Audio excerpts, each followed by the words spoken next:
यहाँ पर परमेश्वर का वचन नीति वचन 28:13 में इस प्रकार से वचन हमें बताता है।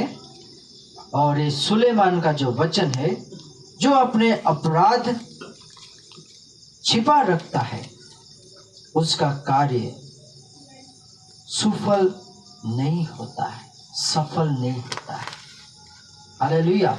सचमुच मेरे प्रियो, ये बहुत ही महत्वपूर्ण बात है, क्योंकि हम देखा जाए दुनिया में अगर व्यक्ति अपना अपराध को छिपा कर रखने के कारण वो कभी भी अपने जीवन में वो सफलता प्राप्त नहीं करता है। कहीं ना कहीं वो अपराध, कहीं ना कहीं वो जो बातें हैं, कहीं ना कहीं वो जो चिंताएं हैं, कहीं ना कहीं वो जो परेशानियां हैं, उनके जीवन को वो बर्बाद करने में लगे रहते है ना। हो सकता है आपके जीवन में भी ऐसे कुछ ऐसे बातें होंगे, आपके जीवन में भी कुछ ऐसे चीजें होंगे जो आप किसी को बता नहीं सकते, जो आप किसी को शेयर नहीं कर सकते हैं। आप अपने उस अपराध या उस बातों को किसी के सामने हम प्रकट नहीं कर पा रहे। तो मेरे प्रियो, बाइबल हमें सिखाता है, अगर हम ऐसे बातों को, ऐसे चीजों को यदि मैं और आप अपने दिल में छुपा कर रखते हैं, उनको बांध के रखते हैं, वो चीज कभी भी हमारे जीवन को आश्रित नहीं कर सकता है। आमीन। बल्कि वो चीज हमारे जीवन में जो अच्छा चीज है उसको भी खराब करना शुरू कर देगा। Yes Lord. अगर आप अपने जीवन में अपराधों को, कुछ ऐसे बातों को अगर छिपाकर आगे बढ़ने के लिए कोशिश करेंगे तो कभी भी हम आगे बढ़ नहीं पाएंगे। बाइबल हमें बताता है। हालेलुया। हालेलुया। और यहाँ नीचे क्या कहता है, पर जो उनको मान लेता और छोड़ भी देता है उस पर दया की जाए। हालेलुया। आजकल देखते हैं हम लोग, अगर कोई अपराध कर लिया है, कोई मर्डर कर लिया है, कोई एक्सीडेंट कर लिया है, या किसी को कुछ हानि पहुंचा दिया है, तो सबसे पहले वो कहाँ भाग के जाता है? पुलिस स्टेशन में, है ना? है कि नहीं? और क्या बोलता है, मैंने ऐसा गलती किया है, मुझको जेल में डाल दो, मैंने ऐसा पाप किया है, मैंने ऐसे अधर्म किया है, मुझे तुम क्या करो, जेल में बंद करके रखो। अगर वो अपराध करके अगर पब्लिक के सामने में कहेगा मैंने मारा है, मुझे है, तुम क्या करोगे, तुम कौन हो, कौन है मेरे से लड़ने वाला, कौन है मेरे पास आने वाला, अगर हम बात बोलेंगे तो क्या होगा? है, पब्लिक ही उसको पकड़कर मारकर खत्म कर देगा। हालेलुया। इसलिए मेरे प्रियो, जो वचन लिखने वाले जो सुलेमान इस प्रकार का बात मुझे और आपको सिखाता है कि जो अपने अपराध को छिपा रखता है उसका कार्य कभी भी सफल नहीं होता है। आमीन। ऐसा नहीं कि दुनिया में कोई भी अपराध नहीं करता है। हालेलुया। वो अपराध को हम मानना सीखना है, वो अपराध को हम एक दूसरे के सामने में अंगीकार करना सीखना है, वो अपराध को हम दूसरे के सामने में प्रकट करना है, ताकि जितना भी जो हमारे प्रति विरोध में रहेगा, जितना भी हमारे प्रति घृणा करेगा, वो क्या करेगा, भले एक थापड़ मारेगा, 2 थापड़ मारेगा, लेकिन हमारे पापों को क्या करेगा, क्षमा करेगा और हमें आगे बढ़ने में मदद करेगा। लेकिन हम अपने अपराध को छिपाए रखेंगे, छिपाकर अगर हम कुछ काम करने के लिए कोशिश करेंगे, एक ना एक दिन वो क्या हो जाएगा, मटका फूट जाएगा और हमारा बड़ी दर्दनाक घटना होगा, दर्दनाक दशा होगा। बाइबल हमें सिखाता है, यदि हम उस चीजों को मानते हैं, उस चीजों को यदि हम अपने जीवन में ग्रहण कर लेते हैं, स्वीकार कर लेते हैं, तो वचन हमें क्या कहता है, उस पर दया की जाए। हालेलुया। मेरे प्रियो, गलती को मानना हमारे ऊपर में दया को लेके आता है, आमीन। क्योंकि बाइबल हमें सिखाता है कि जब इस संसार में प्रभु यीशु मसीह नहीं आए थे, सारे लोगों ने पाप में लिप्त हो गए थे। दुनिया किस दिशा में जा रहा था?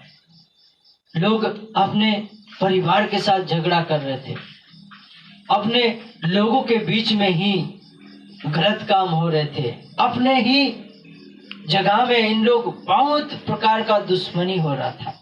लोग अपने जीवन को बर्बाद करने के लिए जा रहे थे। लेकिन मेरे प्रियो, जैसे ही प्रभु यीशु मसीह इस जगत में आए और अपने उस वचनों को लोगों तक पहुंचाए, और लोगों ने, जितने लोगों ने भी ग्रहण किया, चाहे वो छोटा हो बड़ा हो, चाहे पापी हो धर्मी हो अधर्मी हो, सब पर प्रभु ने अनुग्रह किया।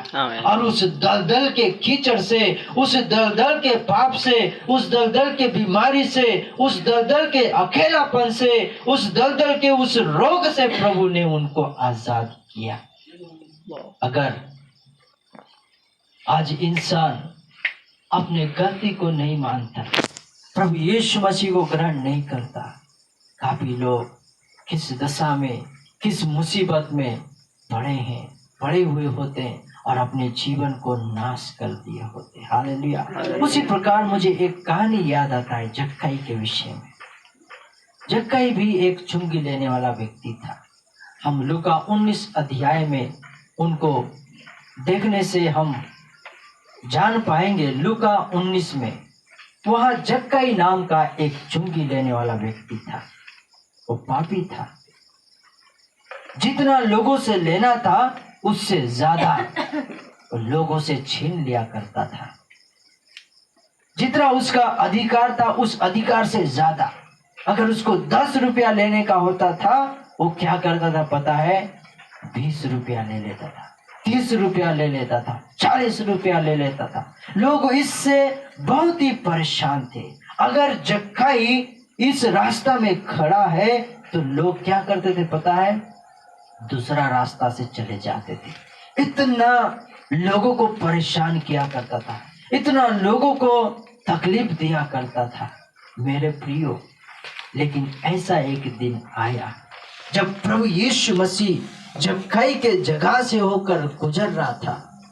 उनके जीवन में यही एक सोच विचार आया, क्यों ना मैं अपने आप को प्रभु यीशु मसीह के सामने में मान लूं कि मैं पापी हूँ, मैं अधर्मी हूँ, मैं गुनाहगार हूँ, लोगों को मैं परेशान करता हूँ। ये पाप के कारण मेरे जीवन में कोई शांति नहीं, ये पाप के कारण मेरे जीवन में कोई आशीष नहीं। इस प्रकार से जक्कई ने अपने जीवन में सोचा।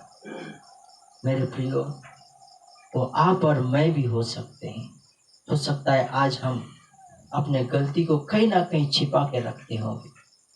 हो सकता है हम सोचते होंगे, ओ मेरा पद चले जाएगा, मुझे लोग जान जाएंगे, मैं ऐसा बोल दूंगा, ऐसा स्वीकार कर दूंगा, मेरा मान सम्मान कम हो जाएगा। ऐसे हमारा जीवन में भी सोच विचार आ सकता है। लेकिन मेरे प्रियो, जक्कई एक सरदार था, वो टैक्स कलेक्टर था, वो लोगों से टैक्स वसूल करता था, वो बड़ा एक सरदार था, अधिकारी था। लेकिन उतना ऊंचा पद होने के बावजूद भी उस जक्कई ने क्या किया? परमेश्वर के प्रभु यीशु मसीह के सम्मुख में अपने आप को स्वीकार करना अच्छा समझा। हालेलुया। उसने प्रभु यीशु मसीह का पीछा किया। काफी बाधाएं आए, काफी समस्या आया, हालांकि उनको पेड़ में चढ़ना पड़ा प्रभु यीशु मसीह को देखने के लिए।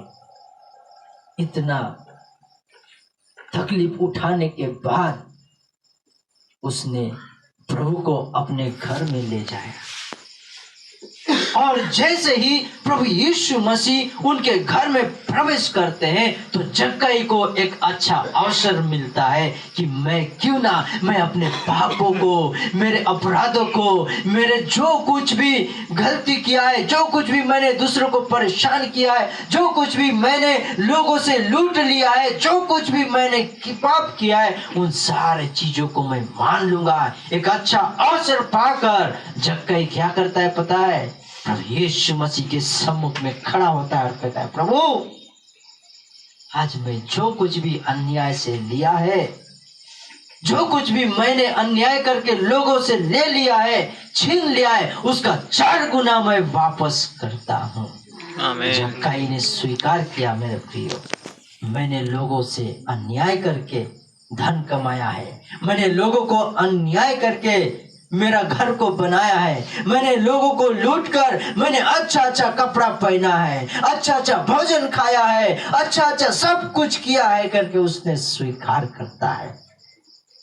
जैसे ही जक्कई अपने आप को स्वीकार करता है, प्रभु का अनुग्रह, प्रभु का दया उसके ऊपर आता है और कहता है ये भी एक अब्राहम का संतान है। और प्रभु यीशु ने कहता है आज इस घर में उद्धार आया। हालेलुया। मेरे प्रियो, आप और मैं अगर अपने परिवार में, अपने जीवन में, अपने बच्चों में, अपने समाज में यदि आशीष को देखना चाहते हैं, उन्नति को देखना चाहते हैं, सफलता को देखना चाहते हैं, दया को देखना चाहते हैं, मेरे प्रियो, आज के वचन के अनुसार मैं और आप अपने अपराधों को स्वीकार करने वाले बने, अपने अपराधों को मानने वाले बने, अपने अपराधों को ग्रहण करने वाले बने, अपने अपराधों को दूसरे के सामने में खोलने वाले बने। जब हम अपने अपराधों को प्रभु यीशु के सामने, अपने अगुवे गणों के सामने, अपने माता पिता के सामने यदि हम प्रकट करते हैं, मेरे प्रियो, कुछ पल के लिए हमें दुख होगा, कुछ पल के लिए हमें अपमान होगा, कुछ पल के लिए हमारे जीवन में निराशा होगा, कुछ पल के लिए हम व्याकुल हो जाएंगे, लेकिन मेरे प्रियो, परमेश्वर का वचन के अनुसार वो व्याकुल और निराशा, वो तड़पन हमारे जीवन में नहीं रहेगा, बल्कि थोड़ा देर के बाद हमारे जीवन में शांति और आनंद आएगा। हालेलुया। आइए अपनी आंखों को बंद करें।